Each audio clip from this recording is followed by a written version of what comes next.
我是赵少康，欢迎你来到 TVBS 少康战情室。我们现场特别来宾，吴峥发言人、陈婉慧委员、蓝轩小姐、谢龙介委员、林涛议员、唐湘龙先生。好，那么川普在每天变啊，今天这样讲，明天那样讲啊。川普呢说他对大陆关税会降啊，这一讲以后呢，立刻他前天讲了说，鲍尔也不一定要 fire 啊，我不一定要 fire 联准会主席，股市又涨起来了。哦，然后昨天又说我大陆关税会降，股市大涨。哦，昨天这个道琼涨了将近1000点哦，但是呢，降到什么地步呢？也不告诉你，不会降到0哦，当然也不认为它会降到0了哈。但是多少呢？哦，他也没讲哦。那另外呢，这个川普说145%关税太高了，什么145%？他245%啊，他都忘了啊，他太高了，所以要降下来。我会对中国大陆非常好哦，那将来关税会大幅下降到多少呢？路透的时候说，白宫考虑是降到50%到65%，还是很高啊，只是看你是跟什么比啦。哦，跟原来很高比，当然现在比较低了，但跟最早的还是很高嘛哈，所以降到50%到60%哦，美股至少很高兴，觉得比以前好，比以前好，比以前好了啊。川普说呢，这个2到3个礼拜就会敲定关税的税率。我们天天都跟中国在谈关税啊，我们有代表天天跟他们在谈呢啊，跟谁谈？谈什么？外界也不清楚哈。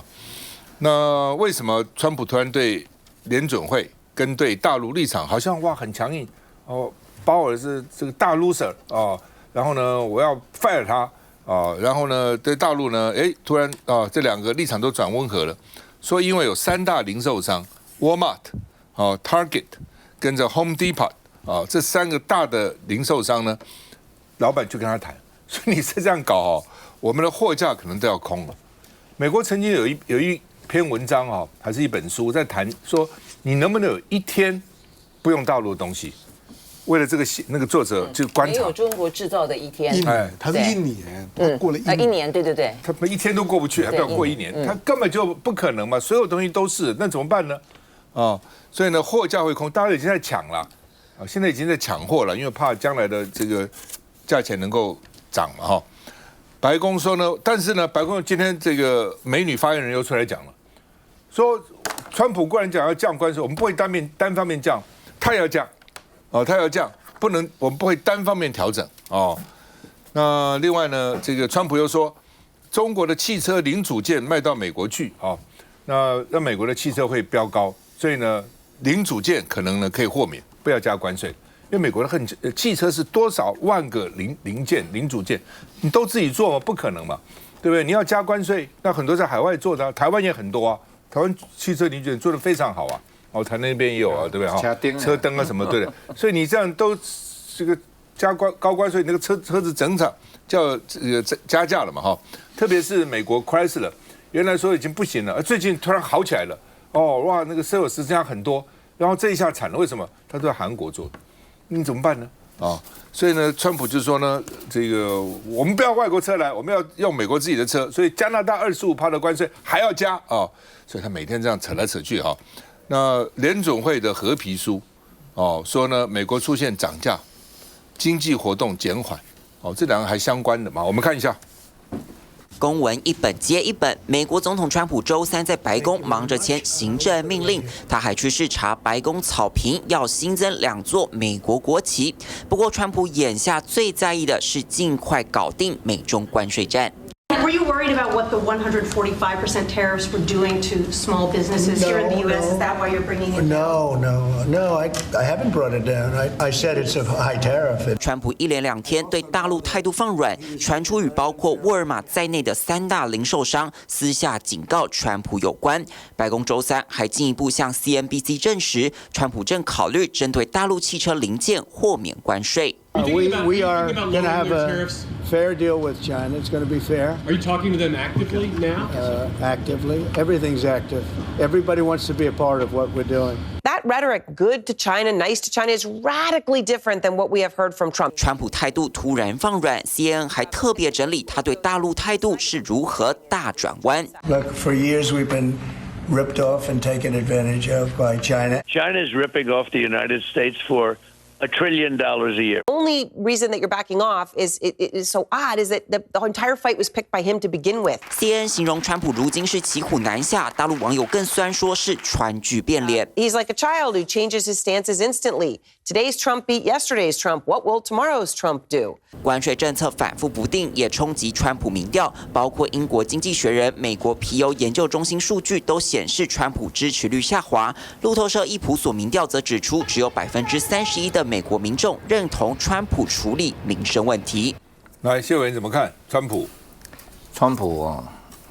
何乐伟有一句话形容得很贴切：院中院摕3溪水。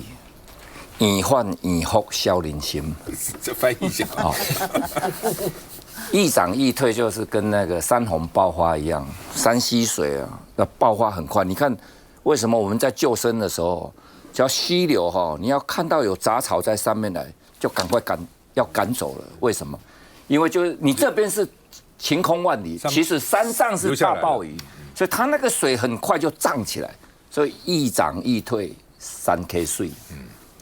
易反易复啊，今天讲东，明天讲西，现在这个小人心嘛，就是你没有办法，我没办法依循，结果全世界都淡定的在看川普，只有我们中华民国啊，32%，好紧的，好紧，什么都交了，等到最后回到原点的时候，你跟川普讲过的话，他是不可能让你收回的。该来的你都要来，所以我们第一个已经吃了大亏，所以我一直讲说，左院长你应该功成身退了哈。那你看看，他说你刚刚讲到说他会降到可能50%到60%，我跟大家报告，这种沃尔玛在内的这3家哦，我们以沃尔玛来讲，因为沃尔玛本身在大陆又有很多的厂哦，它有很多的店，它获利很丰厚。以今天全世界的供应链，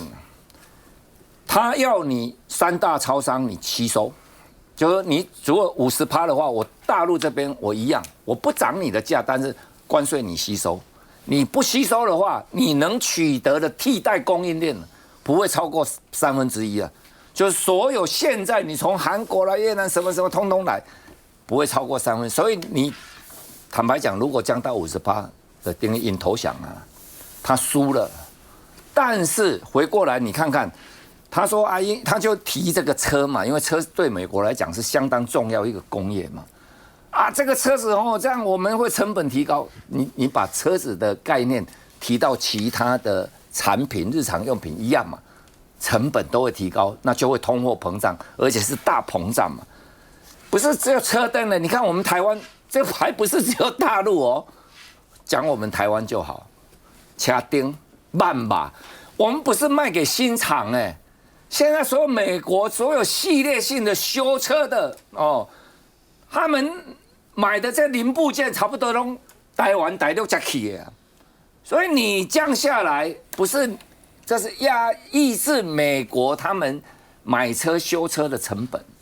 所以这整个下来看起来是在调整的了，慢慢在沉淀，但是它会精准打击到某些产业。然后他要开放了，也会用交换的。他刚刚讲的，那发言人讲的，他没有讲得很白嘛。他说，相对你要降啊，你要减啊，因为中国大陆，你看他从淡定的过程当中，你课我什么，我禁止出口什么，你课我什么税，我另外用什么税应对你，跟我们这里束手无策，完全是天地之别啊。所以整个关税战慢慢会沉淀下来，但是。美国跟台湾不一样哦，你看他们国会的议员要调查，为什么？川普曾经讲，我一句话就让我的朋友赚几十亿，哎，这不是内线，什么是内线？他这样让股市起起伏伏，坦白讲，是真的可以让他的朋友可以一夕之间赚10-20亿美金哦。所以美国的国会，你们等着看。后续等到川普在落看的时阵啊，他民调已经降了14%了。如果再降，搞不好就会启动调查了。而且不止他朋友，他都怀疑他有没有搞鬼，对不对？今天这样那样，那个股市上上下下，他不知道吗？他那么笨吗？他的家人、他的亲戚，他有没有人头？大家都要怀疑这个事情啊。来，王慧，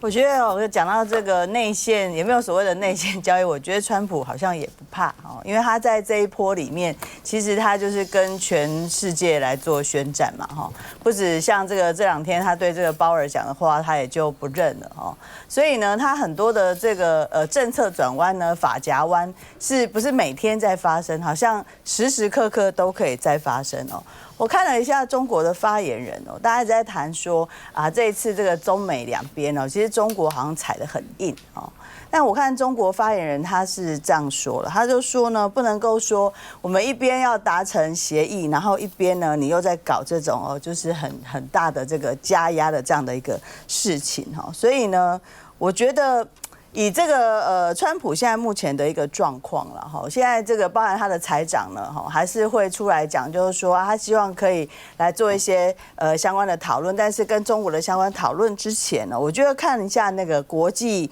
货币基金组织哦 IMF 哦，其实他对于美国现在的状况，他对于他的这个经济的一个衰退哈，他预估是蛮高的，他觉得会降到就是40%左右哈，所以我觉得这个影响，就算是他现在在这个跟中国之间有达成一些这个协议，我觉得相关的伤害也已经造成了。我们一直在讨论，在他美国的内部哦，因为川普他对哈佛也给他开战哦。那在民生的部分，我觉得现在就算各国的关税都还没有真正加起来，但是在美国内部的一些民生消费的部分，非常的明显，已经开始哦，大家有一些抢购啊，然后囤积啊，跟也造成了一些就是说他们的民生的这样子的一个消费的一个指数哈，应该是说民生的这个价格都不断的在提高哈，所以他们现在有一个叫做50501的一个行动，就是每个州啦，每50个州，就每个州他们都有一个行动，在不止在白宫外面，包含就是在各地都有很多的民众来发起对川普提出相关的一个抗议哦。目前应该全美已经有估计超过500万的人哦，对于川普这一波的这个关税战。没有真正对这个美国得到相对应的一个好处哦，但是先看到的是它在民生上面已经开始有直接的一个受到一个影响啊，所以民怨其实是非常高的。川普很奇怪了，我们常常讲说我们要打击这个先打主要的这个敌人嘛，然后呢次要的放一边，他不是他是全面开打国外也开打，国内也开打然后已经起码我看现在他起码有30个目标在打所以搞得这个民怨四起那诺贝尔经济学奖金经济奖金叫做克鲁曼纽约时报的专栏追他，他说川普因为跟中国投降了，就说哎呀对啊，所以我们要降低让全世界看清美国纸老虎的本质。大家本来还觉得说你哇很有勇气，所以大家都要怕你。现在看你们搞了个半天，只要跟你强硬，只要对你强硬，结果你就让步了。所以就是个纸老虎嘛，那最早的时候呢，是毛泽东笑美国，他说美国呢就是一只纸老虎，只不过有2颗核子牙，因为美国那时候有核子弹，老公还没有，纸老虎有个核子牙。现在看起来，你川普表现出来不就这样子吗？说还被他们美国人自己人笑。那美国的财政部长说呢，说紧密连结的是在最高层，我们下面都没用了。他就是川普跟习近平最后会怎样？所以他既是祝福也是诅咒，好的是他们2个一通电话可能解决的，坏的也是2个都互不相让的时候怎么办所以呢，美国现在有12个州联手去控告川普，说他越权而且害这个州的收入减少，所以大家不要认为说美国总统权力很大。是，我举个例子，就是这个奥巴马当总统的时候也很红民调很高他的老婆想推动个全民健保，所以对穷人造福。8年都推动不了，美国总统受到很多的牵制，只是川普现在因为刚当选所以呢这个虎虎生风那他的同党国会议员也不敢搞他。第一个，国会就牵制总统，非常严重的，可以牵制总统，就好像关税这种权力在国会，不在总统的第二个，舆论媒体你看都出来华盛顿邮报、纽约时报啦等等华尔街日报这种这个重要的报纸可能会要出来来这个骂你来这个平衡你。那另外呢，就是法院，不管是大法官也好，甚至很多联邦法院呢，真的法官都可以跟你这个对抗，还有地方政府，因为美国是联邦制，州政府的权力也非常大。现在就州政府告你啊，12个州，从这个加州开始，纽约州现在也跑出来了，这个 Arizona、Colorado、Connecticut 的伊利诺等等Minnesota 很多大州啊，也都下来搞你哈。所以他其实受到很多的牵制，并不以为你不要以为美国总统想干什么就干什么。你不要看川普现在虎虎生风，将来啊，他要牵制他的这个机构非常的多。休息一下再回来。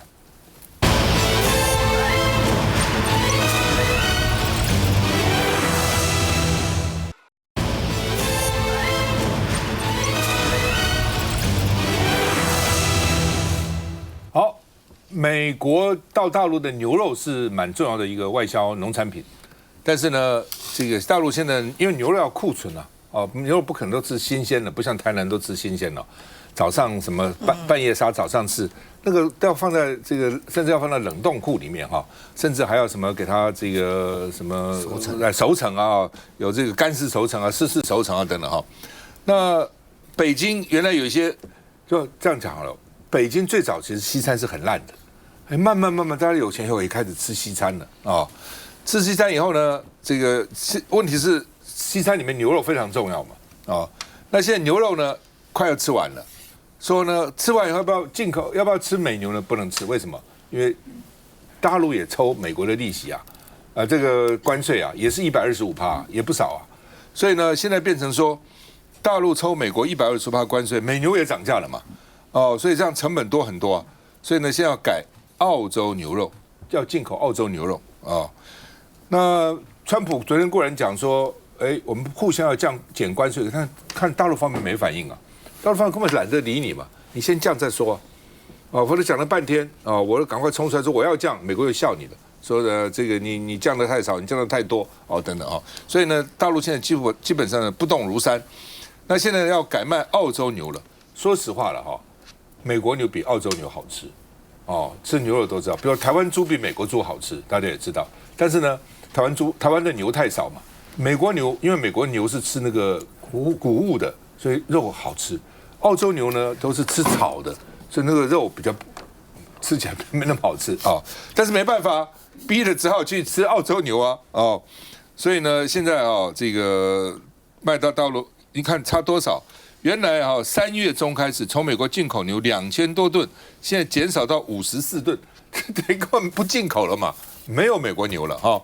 那另外呢，这个习近平说，关税战、贸易战损害各国的正当利益，也冲击了世界的经济秩序。本来这个世界的经济秩序是美国人在维持的，他拱手让人了，这边好像习近平出来讲世界经济秩序很重要，好吧？那而且呢，大陆还在联合国控告美国单边霸凌。那在安理会提出来，80多个国家参加这个非正式的会议，都来参加那大陆的这个首相这个总理李强也写信给日本的首相，说我们应该携手应对美国关税，你不要老是听美国的话，你日本搞得多惨了，因为广场会议把你日本呢变成这个萧条了30年，失落了30年那另外呢，《纽约时报》说大陆呢有秘密武器，说那个机器人大军就。机器人做得很好可以取代很多人力，但是我想大陆人力应该还算充分才对那么另外呢，这个大陆驻联合国的代表傅聪也说呢，国际事务不是比胳膊粗也去控诉美国那另外呢，新加坡资深外交官马凯硕也说呢，美国的政策这么混乱是送礼给北京，反正你美国是大国。你们是主宰世界这个经贸的秩序，你美国是不管在各方面你都是很厉害的，对不对？你就等于是世界警察一样，你现在拱手让人所以呢，其他国家也不会因此就这个疏远中国因为中国还是蛮重要对不对？所以你自己放弃了你这样的这个权利你等于送礼那另外呢，他说大陆现在是短期痛苦，但是呢换来是长期利益。你不给我晶片，我自己发展，也许比较慢，也许比较粗糙，也许这个良率比较少。慢慢，我总可以改善了。我们看一下，刚出炉的烧烤美牛一刀切下，香气扑鼻。北京这家美式餐厅1个月可以卖掉7到8吨美国牛，但这道店内的明星商品很快要从菜单消失。In terms of brisket, we have a couple of tons left of USDA Prime. Once we deplete our stocks of that, we'll be switching fully over to Australian M5. 美式餐厅业者说，美中关税战前，因为美国干旱造成牛群数量大幅减少，进口美牛就已经很贵了。如果成本再加上125%的报复性关税，根本赚不了钱。因此决定等库存美牛卖完，就改卖澳洲牛。不同国家的牛肉也都不错，不一定是非得美国的。美牛即将消失在餐桌上的情況也發生在深圳。而家有加價壓力，加價咧都會去到20%到40%咁樣嘅幅度。你譬如話澳洲啊，同埋而家本地嘅產品，我哋亦都喺度試緊嘅。大陸餐廳業者找替代品不難，但美國找替代市場就不容易。美國肉類出口協會表示，內臟產品在西方幾乎用不到，長久以來中國大陸是最大的市場。美國豬肉跟美牛一樣岌岌可危。About $66 per hog slaughtered, but about $10 of that 66 was pork offal, pork organs, ears, feet, those items. And so you have about $10 per hog that is put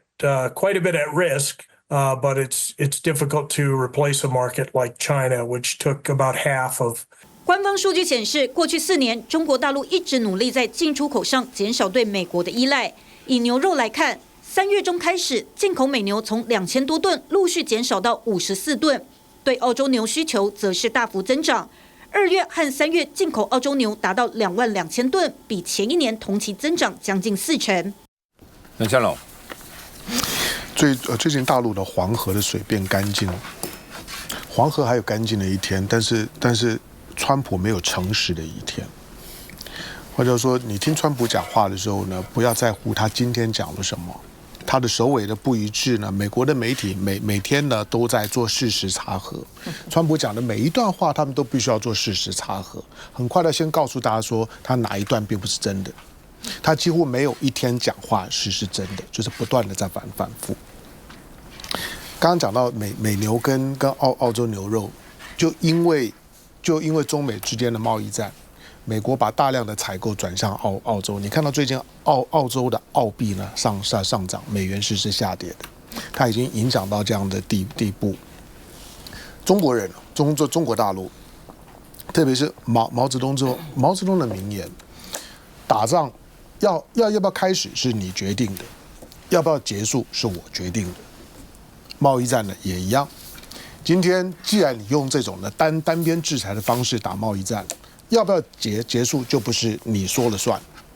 所以今天你看到川普呢话呢越讲越软，美国的国内他的民调呢一直在创新低，克鲁曼等等这些人，反正他们本来就是民主党的，对川普当然不会有好感。可是不管是克鲁曼也好，或者是呢马凯硕，他们讲话呢起码有一个重点，就中国今天看到了一个川普在冒进的情况之下，为中国创造了一个极为难得的战略机遇期。这个战略机遇期呢是花钱买不到的，是呢中国自己想要创造都创造不来的，是美国呢你自己搬石头砸自己的脚，你搬石头砸自己的脚，难道我还去帮你把石头搬开，帮你去疗伤止痛吗？我不会，你自己处理。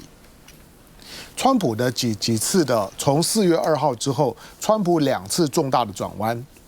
他4月8号的转弯是因为美国债券开始出现大跌。美债是全世界最安全的资产。美国现在所有的金融体系真正的核心呢是美国债券。全世界所有稍微有钱的国家，或者全世界稍微有钱的企业，它的核心的资产都是美债。但是呢，当你美债开始动的时候呢，全世界有钱的国家呢都开始分散风险，有钱的投资机构都分散风险，美债开始出现下跌。所以4月8号，川普大转弯。把原来要科的这些关税对等关税呢降下来10%，接下去慢慢谈。这2天他针对中国的讲话呢也开始放软，只有一个原因，是因为美元在星期一呢又开始疯狂的下跌，美债跌，美元跌。美债跟美元呢联手跌的时候呢，川普就会受不了。所有的华尔街都告诉你，就是说你再这样子下去的话，我们会有问题。因为6月份马上呢，美国有6兆多美金的债券要到期，他发新债是还旧债。如果新债发不出来，筹不到钱，或者成本太高，美国的债务呢会债台高筑，越垫越高。当然，你看到川普这2天的讲话，其实我们应该去想，就是说川普呢总是把调子放软了一点，就觉得以后关税不会这么高。然后我跟习近平是好朋友，然后我们接下去呢会跟中国如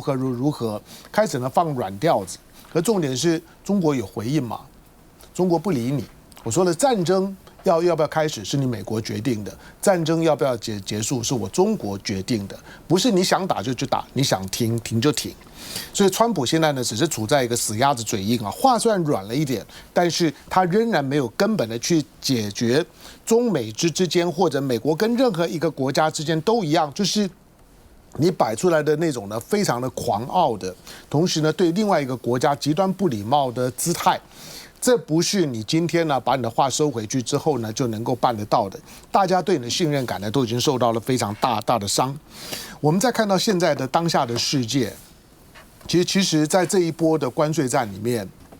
隔着台湾海峡，就全世界看到对美国的关税战最强硬的是中国，对呢关税战最软弱的是台湾，台湾海峡才200公里而已。同样呢，不管赖清德承不承，两岸都是中国人，情况之下呢，一边呢对美国极软弱，告诉你要怎么样跪才好看；另外一边呢对中国极为强硬，就是呢不管你怎么打，我就是站着给你看。全世界都在看呢，台湾呢跟大陆，我到底要像中国大陆一样站着，还是像美国一样跪着？当然，大部分的国家既没有办法像中国大陆那样子站着，也不愿意像台湾这样子跪着。只是在台湾，我们终究要看到，就是说你这样子跪在地上，川普所说的一堆人呢排队呢亲我的屁股，台湾呢绝对排得上第一个，因为台湾这个是跪的呢最彻底的。可是你即使呢亲屁股亲得这么响，跪的呢这么的好看，可是你连方济各的丧礼你都没有办法去。陈水扁去过，马英九呢也参过就职典礼。为什么2025年的陈水扁不够毒吗？2025年的陈水扁也是一样的，非常的强硬啊。陈水扁都能够呢去参加教宗的丧礼，为什么20年之后，2025年的赖清德就是没有办法参加？台湾的所有的外交处境，尤其两岸之间的对比，台湾是在大衰退。因此，你今天摆出来就是说，我要继续抱着川普的大腿，我要继续亲他的屁股，亲到呢，他其实没有听清楚，我再亲得更大声一点，有用吗？实际上面来讲，你认为是呢，今天大陆的强硬对川普比较有效，还是呢台湾的跪舔对川普比较有效？这是台湾人应该要认清楚的。眼前你看到大家呢都要谈大罢免，大罢免只是转移呢台湾现在国际困境的一种的方式。大部分人呢都困在了罢免里头，台湾内部关起门来都在关心呢我要罢免谁，我要如何，这些动作重要嘛？对台湾的命运一点都不重要，但他要你转移注意力。休息一下再回来。